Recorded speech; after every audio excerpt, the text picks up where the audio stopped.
اس میں یہاں پر میں یہ بتاتا چلوں شہباز بھائی کہ اہل البیت علیہ السلام ان کی اتباع کرنا کیوں ضروری ہے اور کیوں واجب ہے. اس موضوع کو تھوڑا سا وسیع ہو جائے گا میرے دیکھنے والے ناظرین بھی، لیکن میں چاہتا ہوں کہ آج ہمیں اگر تھوڑا سا ٹائم بھی لگ جاتا ہے تو ہم اہل بیت علیہ السلام اور حدیث ثقلین کو سمجھ لیں کہ میں اصل میں وہ دعوت کس چیز کی ہم لے کے چلے ہیں، اور کیا وہ ایک مخصوص فرقے کی ہے یا یہ دین اسلام کی دعوت. اسی لیے اہل البیت علیہ السلام کو اگر آپ کی اجازت ہو شہباز بھائی تو میں تھوڑی سی قرآنی آیات اور احادیث کی روشنی میں اس کے اوپر تفصیل کے ساتھ روشنی ڈالنا چاہتا ہوں کہ ثقلین کی تابعداری کی ضرورت.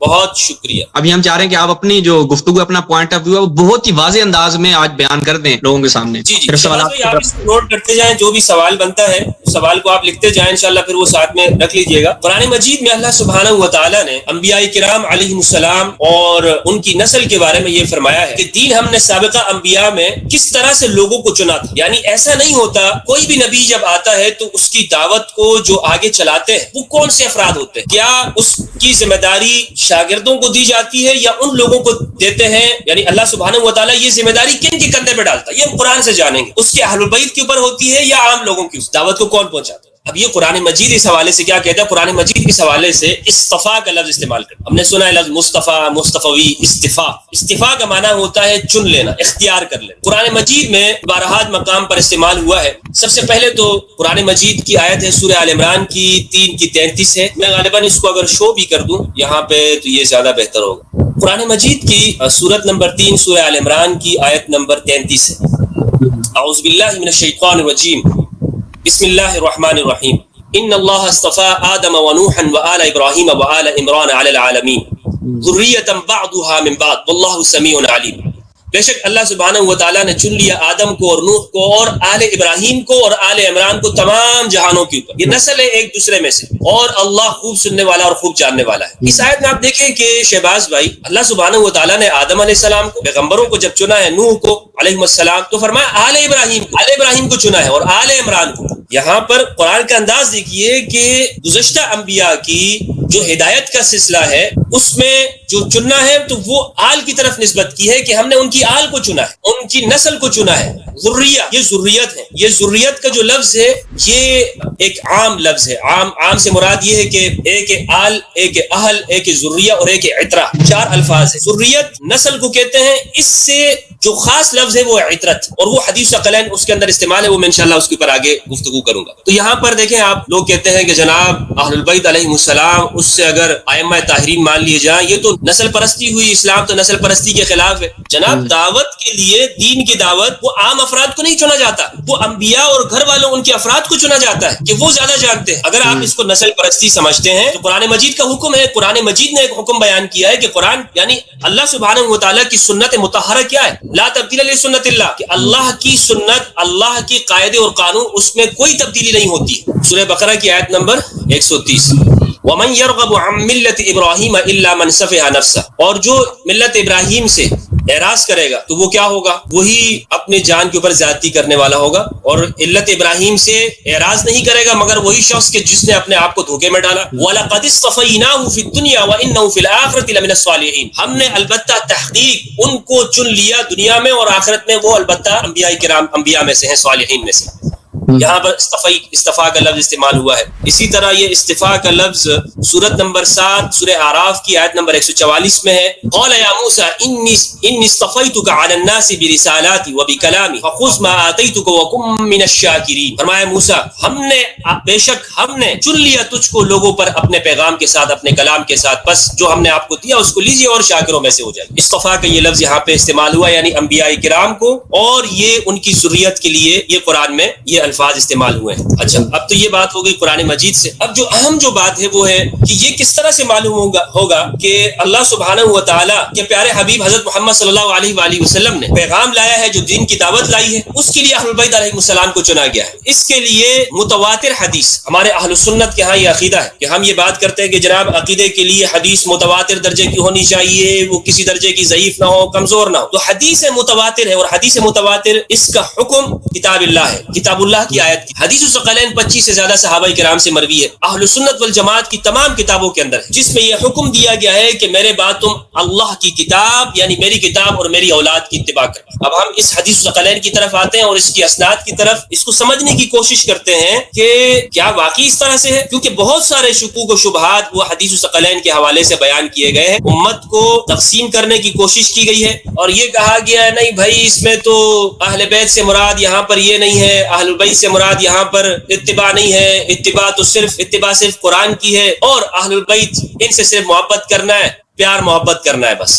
تو وہ بھی تو نہیں کیا نا، ہاں وہ بھی نہیں کیا، وہ کہاں پہ کیا ہے؟ مطلب خود بیان کیا ہے، امام حسین کی شہادت کے حوالے سے اشارہ کیا آپ نے، کون سی محبت؟ یہ ہے سنن نسائی الکبریٰ، اس کو کتاب الخصائص بھی کہتے ہیں، امام نسائی کی ہے، حدیث نمبر ہے 8410، یہ ابو طفیل سے ہے، وہ روایت کرتے ہیں زید بن ارقم سے، قال لما رجع رسول اللہ صلی اللہ علیہ وآلہ وسلم عن حجۃ الوداع، جب آپ حجۃ الوداع سے لوٹے، ونزل غدیر خم وامر بدوحات فقممنا، تو آپ نے اس وقت سواری کو حکم دیا غدیر خم کے مقام کے اوپر، تو وہاں پہ ٹھہرائی گئی، پھر آپ نے فرمایا کہ انی قد دعیت فاجب، گویا کہ مجھے بلا لیا گیا ہو اور میں نے قبول کر لی دعوت، اپنے جانے کی خبر دے دی، نبی صلی اللہ علیہ وآلہ وسلم یہ خبر دے دی کہ میں اس دنیا سے پردہ فرما رہا ہوں، جا رہا ہوں، انی قد ترکت فیکم الثقلین۔ اب بات یہ ہے کہ پیغمبر اس دنیا سے جا رہے ہیں اور میں نے عرض یہ کیا کہ اللہ کی سنت یہ ہے، اللہ کا طریقہ کہ وہ انبیاء کرام کی دعوت کو اس طرح نہیں چھوڑتا، بلکہ اللہ سبحانہ و تعالیٰ گزشتہ انبیاء کی دعوت ان کی اولاد کے ذریعے سے آگے لے کے گئے، جس طرح ہم درود ابراہیمی پڑھتے ہیں آل ابراہیم، اسی طرح دیگر انبیاء کرام کی دعوت ہے۔ اللہ سبحانہ و تعالیٰ نے اکیلے نہیں یعنی اس طرح نہیں چھوڑ دیا کہ نبی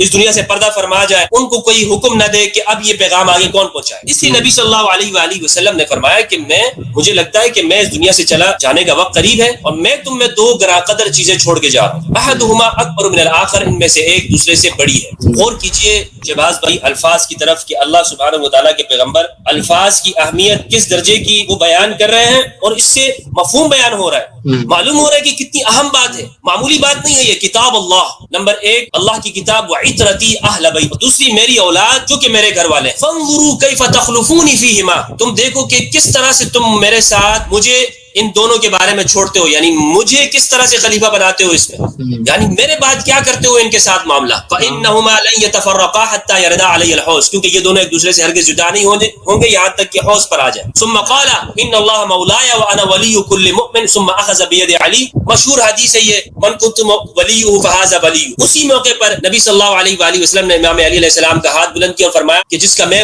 ولی ہوں یہ ان کے ولی ہے، اللہم والی من والا وعاد من عادا۔ تو زید سے میں نے کہا، راوی کہتے ہیں ابو طفیل، میں نے زید سے کہا، زید بن ارقم سے، سمعتہ من رسول اللہ صلی اللہ علیہ وآلہ وسلم، کیا آپ نے یہ نبی صلی اللہ علیہ وآلہ وسلم سے سنا؟ وقال ما كان في الدوحات احد الا رآه بعینیہ وسمعه باذنیہ، انہوں نے کہا کہ جو بھی اس مقام کے اوپر تھا اس نے اپنی آنکھوں کے ساتھ دیکھا اور اپنے کانوں کے ساتھ اسے سنا۔ یہ حدیث سنن نسائی الکبریٰ کی ہے۔ اب یہ ہے المستدرک۔ ولی کو آپ ولی ترجمہ کر گئے ہیں، تھوڑا سا اس کو اگر بیان کرتے ہمیں معلوم ہوتا آپ کا پوائنٹ آف ویو اس حدیث کے حوالے سے۔ نہیں، میں آ رہا ہوں اس کی طرف آ رہا ہوں، میں یہ تینوں روایات ہے نا، ان کو جو حدیث ثقلین کے اوپر روایات ہے ان کو ایک طرح جمع کر کے اس اعتراض کا جواب دے رہا ہوں کہ یہاں پر بعض لوگ جو یہ کہتے ہیں نا کہ صرف قرآن کی اتباع کرنی ہے، اہل بیت کی اتباع نہیں ہے، تو میں اس طرف آ رہا ہوں۔ صحیح۔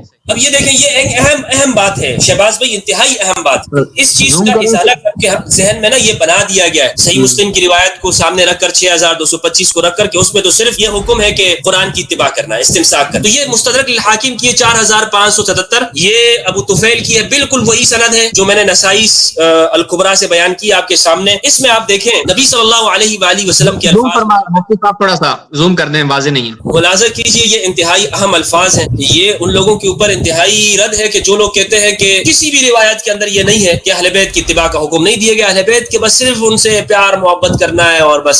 رسول اللہ صلی اللہ علیہ وآلہ وسلم نے فرمایا، ایھا الناس، اے لوگو، انی تارک فیکم امرین، میں تم میں دو عظیم الشان امر چھوڑ کے جا رہا ہوں، لن تضلوا، ہرگز گمراہ نہیں ہوگے، ان اتبعتموہما، اگر تم ان دونوں کی پیروی کر لو گے، وہما، اور وہ دونوں، کتاب اللہ کی کتاب، و اہل بیتی عطرتی، میرے اہل بیت ہے، میری عطرت۔ پھر اس میں وہی الفاظ، من کنت مولاہ فعلی المولا، جس کا میں مولا، علی اس کا مولا ہے۔ مولا، ولی یعنی مددگار، یعنی وہ قرآن مجید میں ہے جس طرح اس روایت کے اندر فرمایا، قال اتعلمون انی اولی بالمؤمنین من انفسہم، 3 مرتبہ نبی صلی اللہ علیہ وآلہ وسلم نے فرمایا کہ میں تم لوگ جانتے ہو کہ میں مومنوں کو ان کی جانوں سے زیادہ قریب ہوں. یہاں اولا جس معنوں کے اندر قرآن نے استعمال کیا ہے اسی معنی میں نبی صلی اللہ علیہ وآلہ وسلم نے مولا کا لفظ ارشاد فرمایا. انی اولا بالمؤمنین یعنی انی مولا المؤمنین فعلی مولا المؤمنین. یہ بالکل یہی الفاظ ہیں جو قرآن مجید کی اس آیت کے اندر بیان کیے نبی صلی اللہ علیہ وآلہ وسلم نے انہی کو بیان کیا ہے. اچھا اس کے ترجمے کی